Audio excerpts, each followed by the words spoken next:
అయిపోయింది. ఒక యువతి తనపైన అత్యాచారం చేశాడని, తనకు రావాల్సిన డబ్బులు అడిగితే బ్లాక్మెయిల్ చేసేసి తన న్యూడ్ వీడియోస్ బయట పెడతాను అనేసని బెదిరించాడు. తనకు మత్తుమంది ఇచ్చి అత్యాచారం చేశాడు. ఆ మత్తులో తన న్యూడ్ ఫొటోస్ అన్ని తీసి నన్ను బ్లాక్మెయిల్ చేసింది, తట్టుకోలేక పోలీస్ మెట్లెక్క అనేసి చెప్తున్నారు.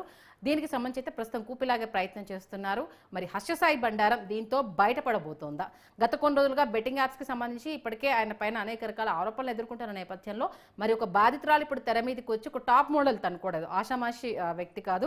ముంబై నుంచి తను తీసుకొచ్చాడు, తన అవసరాలకు వాడుకున్నాడు, ప్రేమ అంటే పెళ్లి చేసుకుంటానని చెప్పేసి ఇప్పుడు తీరా ఇవన్నీ అడిగితే నన్ను బజార్న పడేస్తున్నాడు అంటూ కూడా తను ఆవేదన వ్యక్తం చేయడం జరిగింది. ఇక దీనికి సంబంధించి మనతో మాట్లాడడానికి బహుముఖ ప్రజ్ఞాశాలి సాయి కర్ణమ్మ గారు ప్రస్తుతం మనకు స్టూడియోలో లైవ్లో అందుబాటులో ఉన్నారు. మరి సాయి కర్ణమ్మ గారు దీని గురించి అడిగితే, ఎందుకంటే ఏ విషయాన్నైనా కుండబద్దలు కొట్టి చెప్పడంలో, తప్పని ఒప్పుని చెప్పడంలో ఈ మధ్యకాలంలో చూసిన ఎవరైనా వ్యక్తి ఉన్నారంటే కర్ణమ్మ గారు అనేది క్లియర్ కట్గా చెప్పొచ్చు. మరి కర్ణమ్మ గారిని మాట్లాడించే ప్రయత్నం చేద్దాం. అమ్మ నమస్తే. చూస్తున్నాం ఈ మధ్యకాలంలో గత 5 నెలలుగా అయితే ఇలాంటి ఇష్యూస్ని మనం తెర మీద చూస్తున్నాము. రకరకాల స్టోరీస్ని మనం వింటున్నాం. ప్రస్తుతం ఈ హర్షసాయి స్టోరీ గురించి చెప్పాలంటే మీరేం చెప్తారు? ఇతను ఒక యూట్యూబర్గా మాత్రమే కాకుండా ఒక వ్యక్తిగా కూడా సమాజంలో ఒక మంచి పేరు తెచ్చుకోవాలి అనేటువంటి దృక్పథంతో కొన్ని సమాజ సేవా కార్యక్రమాలు చేశాడు అని అందరికీ తెలియడం కోసం వాటిని చాలా వరకు వీడియోలు చేసి వైరల్ చేశారు.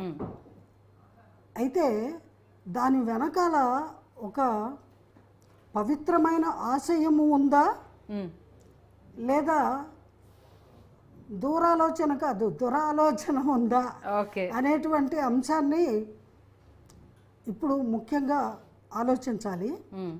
ఎందుకంటే అతను చేసినటువంటి కార్యక్రమాలు అన్నీ కూడా ఎంతోమందికి ఉపయోగకరంగా ఉన్నాయి అని చెప్పి అనేక మంది అతనికి అభిమానులుగా మారారు. అవును, వాళ్ళ అభిమానము ఏ స్థాయికి ఉందంటే అతను ఒక వీడియో కనుక రిలీజ్ చేస్తే కోట్లలో లక్షల్లో వ్యూస్ వెళ్ళిపోవడం, ఇంకా జనము విపరీతంగా చూడటము ఆదరించడము జరుగుతుంది. అంతేకాదు అతను వేల కోట్ల ధనాన్ని ఆర్జించాడు అనేటువంటిది నేను వింటున్నాను. అయితే అతని వర్షన్ అతను ఏం చెప్తున్నాడు, కొన్ని ఛానల్స్లో విన్నాను. ఈ డబ్బంతా కూడా న్యాయబద్ధంగా ధర్మబద్ధంగా నా కష్టార్జితము అని చెబుతున్నాడు. అవును, ఎవరైనా ఒక వ్యక్తి ఒక 4 నుంచి 5 సంవత్సరాల లోపల ఓ 50 కోట్లు సంపాదించగలుగుతారా? కష్టమే. నిజాయితీగా కష్టార్జితము ఎంతటి గొప్పవాడికైనా నెల జీతం ఎంత వస్తుందండి? అంటే సాధ్యం అవుద్దమ్మా. సినిమాలో మనం చూసాం కదా, కష్టం అసలు నెల తిరిగేలోపే కోటేశ్వర్లు అయిపోతారు కదా. ఒకటి తల్లి, సినిమా హీరోనో ప్రముఖ హీరోనో పాపులర్ స్టారో అయితే అతను రెమ్యునరేషన్గా సినిమాకి 5 కోట్లు 20 కోట్లు తీసుకున్నాడు అని చెప్పుకోవచ్చు. అది కాదు కదా, ఒకటే రోజులో కూడా సాధ్యం కాదు కదా. తను కింద నుంచి, ఇప్పుడు ఎగ్జాంపుల్ రవితేజ గారిని తీసుకుంది. అసిస్టెంట్ డైరెక్టర్గా తర్వాత చిన్న చిన్న క్యారెక్టర్స్ చేసుకుంటూ ఆ తర్వాత తనకు పడ్డ సినిమా తర్వాత ఎప్పటికో కదా ఆయన కోటీశ్వరుడు అయింది. ఇయర్స్ తర్వాత కదా అయ్యింది. బట్ ఇతను ఒక టిక్ టాక్ లో ఫేమస్ అయ్యి చాలా తక్కువ టైంలో అసలు మామూలు ఆదరణ కాదు నిజంగా. అంటే మీ దృష్టిలో అతనికి ఇప్పటివరకు వచ్చిన ఫేము ఫేక్ అంటారా, లేదు తను మనుషుల్ని ఎలా మ్యానిపులేట్ చేయాలో తనకు తెలుసు, దాన్ని ఆసరాగా తీసుకున్నాడని అనుకోవాలి? ఇక్కడ నేను కొంచెం డీటెయిల్గా చెప్తా. ఓకే. హర్షసాయి అనేటువంటి పిల్లవాడు చాలా మేధావితనము అనేటువంటిది భగవంతుడు ఇచ్చిన గాడ్ గిఫ్ట్. తన తెలివితేటలతోటి ఇప్పుడు ఉన్నటువంటి ఈ టెక్నాలజీని how to utilize, how to earn money అనేటువంటిది తెలుసుకున్న వ్యక్తుల్లో ఇతను దిట్ట అని చెప్పుకోవచ్చు మనము. ఆ విధంగా ఇతను కొన్ని లక్షల రూపాయలు సంపాదించడానికి ఆస్కారం ఉందే కానీ ఓవర్ నైట్ లేదా ఆల్ ఆఫ్ సడన్ వితిన్ 2-3 ఇయర్స్లో క్రోర్స్ ఆఫ్ రూపీస్ ఎర్న్ చేయడానికి, 1000 crores ఆఫ్ రూపీస్, వేల కోట్లలో సంపాదించడానికి మాత్రం అవకాశం లేదండి.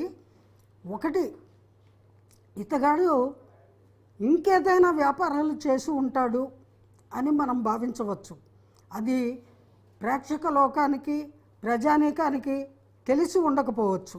నేను కష్టపడి ఒక స్థాయికి వస్తే నన్ను చూసి ఓర్వలేక మీరు ఇదంతా చేస్తున్నారని పాపం హర్షసాయి మొత్తుకుంటున్నాడు కదమ్మా.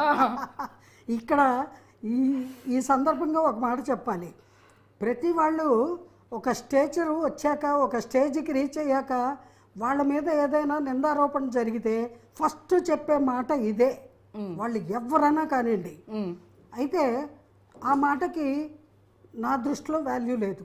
Okay, why? బికాస్ అది తేల్చవలసింది when the situation when to police, they are the decider factor and from there it will go to court. Court వాళ్ళు న్యాయాన్యాయ విచారణ, ఇన్వెస్టిగేషన్లు, వాదోపవాదాలు, ఇరుపక్షాలు ఎవరైతే నిందారోపణ చేశారో వారి పక్షాన, నిందితుడిగా పేర్కోబడినటువంటి వ్యక్తి పక్షాన అన్నీ సేకరించిన తర్వాత, అన్ని వాంగ్మూలాలు వాళ్ళకి చేరిన తర్వాత, వాదోపవాదాలు అయ్యాక ఫైనల్గా జడ్జి గారు జడ్జిమెంట్ ఇస్తారు. ఎవరు నేరస్తుడు, ఆ అమ్మాయ లేదా ఇతగాడ అనేది వాళ్ళు అల్టిమేట్గా రిజల్ట్ ఇస్తారు. అంతవరకు ఎవరికి వాళ్ళు ఊహాగానాలు చేసుకొని ఒక డెసిషన్కి వచ్చేసి నోటుకొచ్చినట్టు డిక్లేర్ చేయడానికి వీల్లేదండి. ఇకపోతే ఇతను చెప్తున్నాడు కదా, నా ధనాన్ని చూసి నా మీద ఆరోపణ చేస్తున్నారు, నేను ఎదిగితే చూసి ఓర్వలేకపోతున్నారు అనేది. ఇప్పుడు నిండుగా పళ్ళున్న చెట్టుకే రాళ్ళు వేస్తారు ఎవరైనా. అవును, ఓ పండు పడితే లాక్కుందామని. అది క్వైట్ న్యాచురల్. అలా ఆ అమ్మాయి ఏమైనా ప్రయత్నించిందా అనే కోణంలో కూడా మనం కాసేపు ఆలోచిద్దాం. మీరు ఇప్పుడు నిన్న రాత్రి నుంచి ఇది ఎలిగేషన్స్ అనే నడుస్తున్నాయి కదా, మీ అబ్జర్వేషన్ ప్రకారము అంటే పండున్న చెట్టుకు రాయేసిందా, నిజంగానే ఆ అమ్మాయి విక్టిమ్ అనిపించిందా, ఆ అమ్మాయి చెప్పిన కథనాలకు ఈయన ప్రవర్తనకి బేరీ చేసుకుంటే మీకు అనిపించింది అసలు ఏంటి? నాకు ఖచ్చితంగా నేను 100%కి 1000% చెప్తున్నాను, నిప్పు లేనిదే పొగరాదు. ఇతనిలో దోషము, ఇతని ప్రవర్తనలో అసభ్యకరమైనటువంటి చేష్టలు లేనిదే ఏ ఆడపిల్ల అంత బరి తెగించి కంప్లైంట్ ఇవ్వదు. ఎందుకంటే రేపు అక్కడ నిజ నిర్ధారణ జరిగాక ఆ విచారణలో ఆ అమ్మాయి